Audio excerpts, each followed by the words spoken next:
नमस्कार दोस्तों, मैं बद्री जाट जय हिंद क्लासेस के यूट्यूब चैनल पर आपका स्वागत करता हूं। दोस्तों, आज हम बात करेंगे राजस्थान की कला एवं संस्कृति में राजस्थान के प्रमुख लोक देवता। तो दोस्तों, हम बात करते हैं लोक देवता। अगर हम सबसे पहले बात करें कि लोक देवता कहते किसे, तो ऐसे महापुरुष जिनकी आध्यात्मिक प्रवृत्ति एवं अच्छे कार्यों के कारण लोगों ने जिनको देवता का अंश मान लिया, उनको हम क्या कहेंगे? लोक देवता कहेंगे। तो अपने हिंदुओं में तो उनको लोक देवता कहते हैं और मुसलमान उनको पीर कहते हैं। क्या कहते हैं? मुसलमान पीर कहते हैं। तो अपने हिंदुओं में 5 ऐसे लोक देवता है जिनको मुसलमान पीर समझ के पूजा करते हैं और हिंदू उनको देवता समझ के पूजा करते हैं। उनको हम कहते हैं पंचपीर। क्या कहते हैं हम? पंचपीर। मतलब 5 ऐसे लोक देवता जिनको हिंदू और मुसलमान दोनों ही समान रूप से उनको पूजते हैं, उनको हम क्या कहते हैं? पंचपीर कहते हैं। तो अपने पंचपीर में आते हैं एक तो रामदेव जी, ठीक है। एक आते हैं आपके हड़बू जी, जो कि रामदेव जी के क्या है? मौसेरे भाई है, हड़बू जी। एक आते हैं अपने मेहा जी मांगलिया, मेहा जी। एक आते हैं अपने पाबू जी, और एक आते हैं अपने गोगा जी चौहान, गोगा जी। ये 5 लोक देवता ऐसे हैं जिनको पंचपीर कहा जाता है। रामदेव जी, हड़बू जी, मेहा जी, पाबू जी, गोगा जी। देखो, अपने कई बार प्रश्न बनता है कौन से लोक देवता पंचपीर है, पंचपीरों में सम्मिलित है, कौन से पंचपीरों में नहीं है। अगर आप ऐसे ही याद नहीं है तो इनको याद रखने का सूत्र ये रहा में पा गो। क्या याद रखोगे आप? राम में पागो, मतलब रामदेव जी, हड़बू जी, मेहा जी, पाबू जी, गोगा जी। तो 5 लोक देवता ऐसे हैं जिनको क्या माना जाता है? पंचपीर माना जाता है। दोस्तों, एक महत्वपूर्ण बात ये याद रखना कि तेजा जी पंचपीर में नहीं आते हैं। एक हम बात करें ना, अपने राजस्थान में कुछ ही लोक देवता जिनको किसी का अवतार माना जाता है, और ये अवतार माने जाने वाले लोक देवता सिर्फ 4 ही लोक देवता ऐसे हैं जिनको अवतार माना जाता है। अगर हम बात करें अपने रामदेव जी की, किसकी बात करें? रामदेव जी। तो रामदेव जी को इनके अनुयायी कृष्ण का अवतार मानते हैं। कृष्ण, देखो रामदेव जी के बारे में और हम आगे विस्तार से पढ़ेंगे। बाकी रामदेव जी को कृष्ण का अवतार और अर्जुन का वंशज माना जाता है। किसको? रामदेव जी को। तो रामदेव जी को कृष्ण का अवतार माना जाता है। अगर हम बात करें देवनारायण की, देवनारायण आपको पता होगा गुर्जर समाज के आराध्य देव हैं, और देवनारायण को गुर्जर समाज के लोग विष्णु का अवतार मानते हैं। किसका अवतार मानते हैं? विष्णु का अवतार मानते हैं। और अगर हम बात करें कल्लाजी राठौड़, जो अपने चित्तौड़गढ़ के तीसरे शाखे में अकबर के विरुद्ध लड़ते हुए शहीद हुए थे, अगर हम कल्लाजी की बात करें तो कल्लाजी को शेषनाग का अवतार माना जाता है। किसका अवतार माना जाता है? शेषनाग का अवतार माना जाता है। और अगर हम बात करें पाबू जी की, तो पाबू जी को लक्ष्मण का अवतार माना जाता है। किसका अवतार माना जाता है? लक्ष्मण का अवतार माना जाता है। तो ये 4 लोग देवता ऐसे जिनको किसी का अवतार माना जाता है। अगर हम रामदेव जी के बड़े भाई की बात करें तो उनका नाम होता है वीरमदेव। देखो, वीरमदेव वैसे कोई लोक देवता नहीं है, लेकिन ये रामदेव जी के बड़े भाई है वीरमदेव, और इधर कृष्ण के बड़े भाई कौन थे? बलराम। तो इस कारण इनको बलराम का अवतार माना जाता है। किसका अवतार माना जाता है? बलराम का अवतार माना जाता है। तो दोस्तों, मैंने आपको ये सामान्य जानकारी ये बताया कि अपने राजस्थान के जितने भी लोक देवता हैं उनमें 5 लोक देवता ऐसे हैं जिनको पंचपीर के नाम से जाना जाता है। वो है रामदेव जी, हड़बू जी, मेहा जी, पाबू जी, गोगा जी। ठीक है, राम में पाबू, तो इनको पंचपीर कहा जाता है। एक अपने 4 लोक देवता ऐसे हैं जिनको किसी का अवतार माना जाता है। रामदेव जी को कृष्ण का अवतार माना जाता है, देवनारायण को विष्णु का अवतार माना जाता है, कल्ला जी को शेषनाग का अवतार माना जाता है, और पाबू जी को लक्ष्मण का अवतार माना जाता है। जबकि रामदेव जी के बड़े भाई वीरमदेव को बलराम का अवतार माना जाता है। तो ये हमने बात करी सामान्य सी, ठीक है। अब हम दोस्तों एक लोक देवता लेके उसके बारे में पढ़ेंगे। आज हम सबसे पहले बात करेंगे पाबू जी के बारे में। देखो दोस्तों, पाबू जी बहुत ही महत्वपूर्ण लोक देवता है जिनके बारे में अपने प्रतियोगी परीक्षाओं में कई बार प्रश्न बने हुए हैं और बनते भी रहते हैं। ठीक है, तो अगर हम पाबू जी की बात करें तो पाबू जी को सबसे महत्वपूर्ण बात इनकी ये है कि इनको राव सिंहा का वंशज माना जाता है। किसका वंशज माना जाता है? राव सिंहा का वंशज। पाबू जी को क्या माना जाता है? राव सिंहा का वंशज माना जाता है। देखो दोस्तों, राव सिंहा का वंशज कैसे माना जाता है? आपको पता होगा राव सिंहा ने मारवाड़ में राठौड़ वंश की स्थापना करी थी पाली के आसपास में। मतलब राठौड़ वंश का आदि पुरुष, मूल पुरुष किसको माना जाता है? राव सिंहा को माना जाता है। तो राव सिंहा के बाद में एक शासक आते हैं, उनका नाम होता है राव दुवड़। क्या नाम होता है? राव दुवड़। दोस्तों, अगर आपने मारवाड़ का राठौड़ वंश पढ़ा तो आपको याद आ रहा होगा कि राव दुवड़ ने मारवाड़ के राठौड़ वंश की कुल देवी कौन है? नागनेची माता। नागनेची माता का मंदिर बनाया था नगाना गांव बाड़मेर में। किसने बनाया था? राव दुवड़ ने। कर्नाटक से माता जी की मूर्ति लेके आए थे और जो अपने नागनेची माता की मूर्ति वो काष्ठ की बनी हुई मूर्ति है। ठीक है। राव दुवड़ के एक भाई होते हैं, उनका नाम होता है राव धंधल। क्या नाम होता है? राव धंधल। ये क्या है? राव दुवड़ के भाई थे और इन्हीं राव धांधल के पुत्र थे कौन? बाबू जी। तो ये राव धांधल के क्या है? पुत्र है। तो इस प्रकार से राव सिया के क्या है? ये पौत्र है, राव सिया के पौत्र है। ठीक है दोस्तों, तो अपने प्रश्न ये बन सकता है कि राजस्थान निम्नलिखित में से कौन से लोक देवता राव सिया के पुत्र है या मारवाड़ के राठौड़ वंश के संस्थापक के पुत्र है? तो बाबू जी है, क्योंकि पुत्र और पुत्र का पुत्र। ठीक है, फिर क्या कहलाएगा आपके? पौत्र, मतलब पड़पोत्र। पुत्र का भी फिर उसके बाद में है। ठीक है, तो ये राव सिया के क्या है? वंशज है। और अगर हम बात करें बाबू जी की माता का, ठीक है, तो बाबू जी की माता है कौन है? माता कमला दे। क्या नाम है? माता का नाम क्या है? कमला दे। तो बाबू जी की माता का क्या नाम है? कमला दे। अगर हम बाबू जी के जन्म की बात करें तो बाबू जी का जन्म हुआ 1239 ईस्वी में। लगभग कब हुआ? 1239 ईस्वी। सदी कौन सी दोस्तों? 1239 मतलब 13वीं सदी। कौन सी सदी है? 13वीं सदी में इनका जन्म हुआ। और जन्म कहां हुआ? तो कोलूमंडल में हुआ। जन्म कहां पर हुआ? कोलूमंडल। और कोलूमंडल है जोधपुर में है। ठीक है दोस्तों, देखो मैंने आपको ये बताया कि बाबूजी राव सिंहा के वंशज है। किसके वंशज है? राव सिंहा के वंशज है। राव दुवड़ जिन्होंने नगाड़ा बाड़मेर में नागनेची माता के मंदिर का निर्माण करवाया। उसके बाद में राव धंधल कौन थे? इनके भाई थे। ठीक है, और इसके बाद में इनकी माता कौन है? कमला दे। राव धंधल के ही पुत्र होते हैं कौन? बाबूजी। बाबूजी का जन्म 1239 ईस्वी 13वीं सदी में हुआ और कोलूमंडल जोधपुर में हुआ। देखो अगर हम बाबूजी के और आगे के जीवन की बात करें तो बाबूजी, जैसे कि बाबूजी का जन्म कहां पर हुआ? ये क्या है? ये कोलूमंडल। कोलूमंडल। देखो दोस्तों, मैं यहाँ से आपको बहुत एक इंटरेस्टिंग स्टोरी बताने वाला हूँ। कोलूमंडल में कौन रह रहे हैं? बाबूजी रह रहे हैं। मतलब बाबूजी का गांव कौन सा है? कोलूमंडल। बाबूजी कोलूमंडल जोधपुर। इन्हीं के गांव में एक महिला रहती है, उसका नाम है देवल चारणी। क्या नाम उसका? देवल चारणी। और इस देवल चारणी की एक घोड़ी होती है। क्या होती है? घोड़ी। और उस घोड़ी का नाम होता है केसर कालमी। केसर कालमी। तो किसका नाम है केसर कालमी? घोड़ी का नाम है। दोस्तों मैं आपको और इधर एक स्थान बता रहा हूं। ये स्थान है जायल। क्या है ये? जायल। और ये जायल कहां है? नागौर में। ठीक है, जायल कहां है? बहुत सी बार पूछ सकते हैं, नागौर में। ठीक है, इस जायल नागौर में बाबूजी का एक बहनोई था। क्या था? एक बहनोई। बाबूजी का बहनोई था और उस बहनोई का नाम था जिंदराव खींची। क्या नाम था? जिंदराव खींची। जिंदराव खींची। ठीक है दोस्तों, तो ये कौन है? बाबूजी के बहनोई है जो कि जायल नागौर के हैं। अब ये जिंदराव खींची एक बार क्या होता है? कोलूमंड आते हैं। कहां पे आते हैं? कोलूमंड अपने ससुराल आते हैं। तो कोलूमंड में ये क्या करते हैं? इस केसर काल में घोड़ी को देखते हैं। ये कहा जाता है कि केसर काल में घोड़ी बहुत ही सुंदर थी, मतलब आसपास कोई ऐसी घोड़ी नहीं थी। और ये कौन थे? जायल के जागीरदार की जिंदराव खींची। तो इसने जब इस घोड़ी को देखा तो इसने देवल चारणी को कहा, यार इतनी अच्छी घोड़ी है तो मेरे पास होनी चाहिए, तेरे पास क्या कर रही है चारणी? मैं तेरे को ना इसकी मुंह मांगी कीमत दूंगा, लेकिन तुझे ये घोड़ी मुझे देनी पड़ेगी। देवल चारणी मना कर देती है। देवल चारणी कहती है कि मैं किसी भी कीमत पे मैं ये घोड़ी किसी को नहीं दूंगी, क्योंकि बहुत अच्छी घोड़ी थी तो इसको भी बहुत प्रिय थी। तो ये जिंदराव खींची वहां पर अड़ गया और इसने जबरदस्ती ये घोड़ी ले जाने लगा। तो फिर बाबूजी ने मना कर दिया कि नहीं, तुम ऐसे घोड़ी नहीं ले जा सकते। और इस प्रकार से इनको समझा बुझा के वापस कहां भेज दिया? जायल भेज दिया। किसको? जिंदराव खींची को। ये यहाँ तो चले गए, लेकिन ये नाराज किससे हो गए? बाबूजी से नाराज हो गए। बाबूजी से नाराज कौन हो गए? जिंदराव खींची। बाबूजी से नाराज होकर वापस कहां चले गए? बाबूजी से नाराज होकर चले गए अपने गांव जायल चले गए। अब देखो कुछ दिनों बाद में क्या होता है? बाबूजी के लिए एक रिश्ता आता है अमरकोट से। कहां से रिश्ता आता है? अमरकोट से। मतलब शादी के लिए रिश्ता आता है अमरकोट से। अब रिश्ता आया तो बाबूजी ने जिया जी निमंत्रण भेजे आने के लिए। तो जिया जी को जिसके हाथों निमंत्रण भेजा उनको ही मार दिया जिया जी ने, और शादी में नहीं आएंगे जिया जी। तो कोई बात नहीं आए तो बाबूजी फिर भी जाएंगे।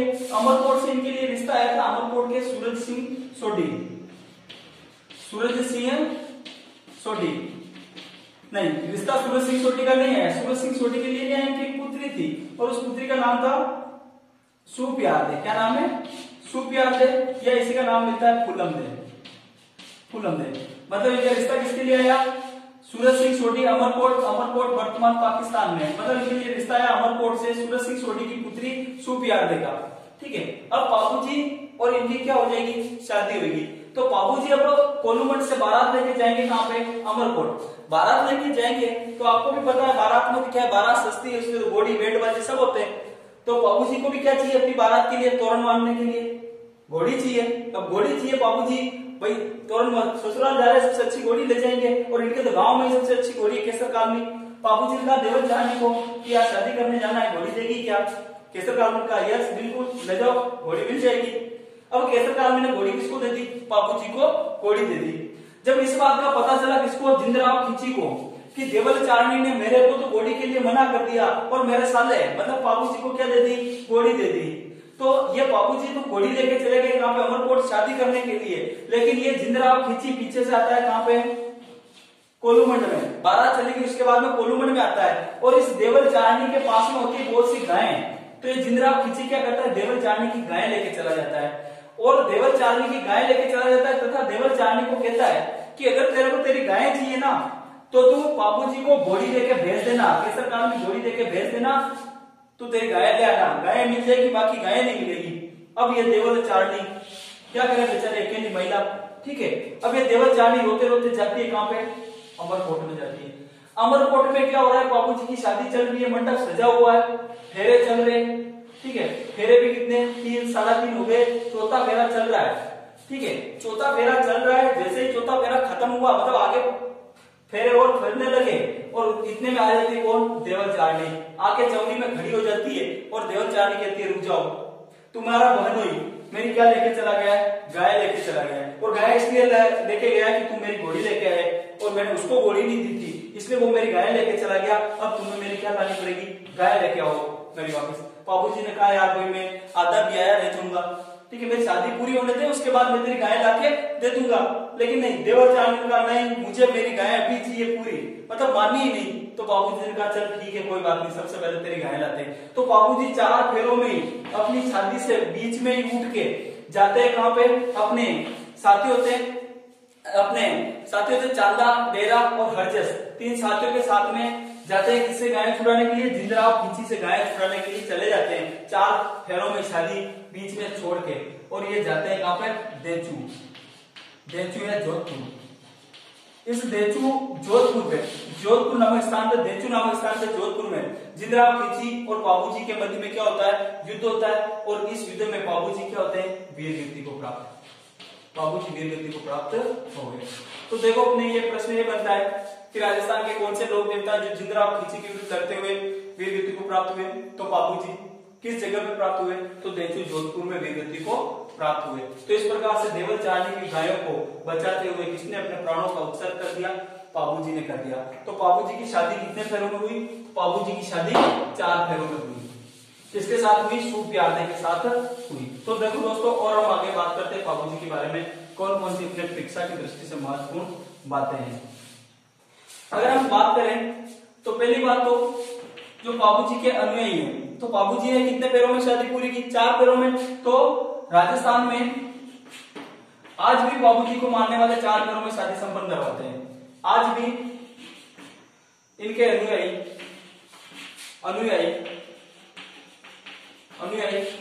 4 फेरों में शादी करते हैं। ठीक है, तो मारवाड़ में आज भी 4 फेरों में शादी होती है। तो 4 फेरों में शादी क्यों होती है? तो 4 फेरों में शादी इसलिए होती है कि बाबूजी ने की शादी भी 4 फेरों में हुई थी। ठीक है, एक बाबूजी का जो मंदिर बना हुआ है, कहाँ पे बना हुआ है? कोलूमंड जोधपुर में। इस मंदिर में बाबूजी की अश्वारोही प्रतिमा तथा बाई ओर झुकी हुई पाग है। तो बाबूजी और हाथ में क्या ले रखा है? भाला ले रखा है। ठीक है, तो बाबूजी का मंदिर, बाबूजी का मंदिर कोलूमंड जोधपुर में। कहां पे है? कोलूमंड जोधपुर। ठीक है, मुख्य मंदिर तो कहां है? कोलूमंड जोधपुर में। कोलूमंड जोधपुर तथा एक और मंदिर आहड़ उदयपुर में भी है। आहड़ उदयपुर। तो दोस्तों ये मंदिर भी आपको याद रखना है कि बाबूजी के राजस्थान में 2 मंदिर है। तो बाबूजी का मंदिर कोलूमठ जोधपुर तथा अगर उदयपुर में, मुख्य मंदिर कहाँ है? कोलूमठ जोधपुर में। तो देखो दोस्तों कोलूमठ जोधपुर में बाबूजी का इस प्रकार से एक मंदिर बना हुआ है। क्या बना हुआ है? एक मंदिर बना हुआ है। ये ऐसे ध्वजा भी लग रही है, ये ऐसे एक मंदिर बना हुआ है। इस मंदिर में बाबूजी की जो मूर्ति है ना, वो मूर्ति अश्वारोही प्रतिमा। एक तो क्या है? अश्वारोही प्रतिमा, अश्वारोही प्रतिमा, ठीक है। हाथ में क्या है? भाला, हाथ में क्या है? भाला। तथा ये जो प्रतिमा है इसमें बाईं ओर झुकी हुई पाग है, बाईं ओर झुकी हुई पाग। तो राजस्थान के कौन से लोग हैं? झुकी हुई पाग, पाग मतलब पगड़ी है ना, तो बाईं ओर झुकी हुई पाग। अपने ये प्रश्न बनता है कौन से लोग देवता बाईं ओर झुकी हुई पाग के लिए प्रसिद्ध है? तो वो कौन से है? बाबूजी है। बाबूजी की प्रतिमा कौन सी है? अश्वारोही प्रतिमा है। मुख्य मंदिर कहाँ बना हुआ है बाबूजी का? तो कोलूमठ जोधपुर में बना हुआ है।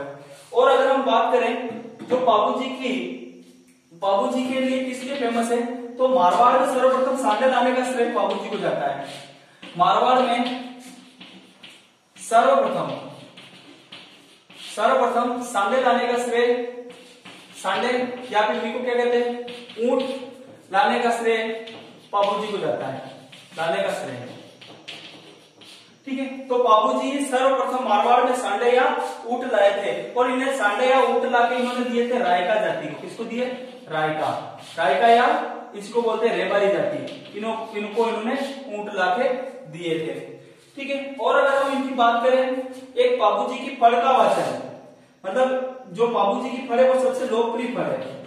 तो फिर आपके माइंड में प्रश्न आ रहा होगा कि फड़ क्या होती है? बात करते भी बताता हूं। बाबूजी की फड़ या इसको बोलते हैं फड़, सबसे लोकप्रिय, सबसे लोकप्रिय।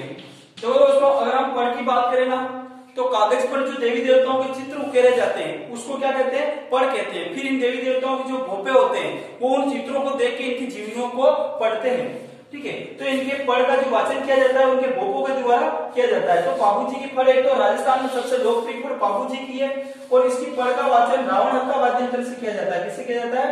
रावण हत्ता वाद्यंत्र के साथ में, रावण हत्ता वाद्यंत्र से बाबूजी की फड़ का वाचन किया जाता है।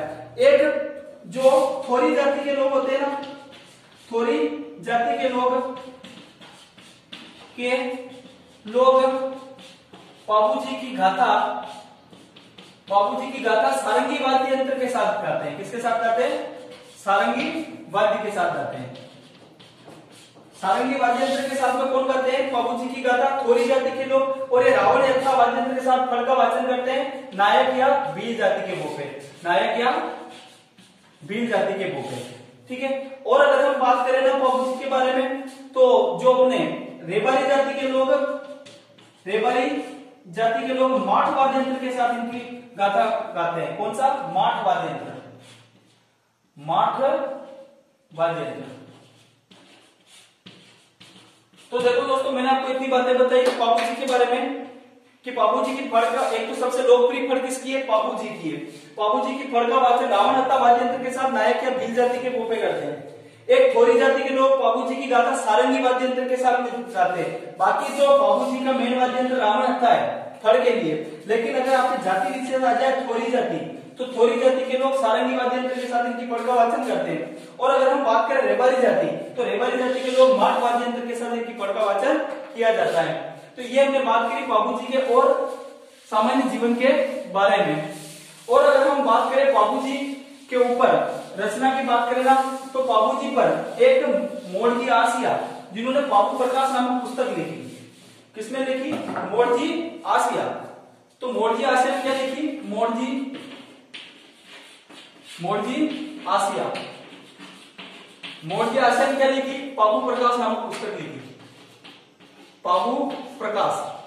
तो बाबू प्रकाश नामक पुस्तक किसने लिखी? बाबूजी के जीवन पर मोड़जी आसिया ने बाबू प्रकाश नामक पुस्तक लिखी।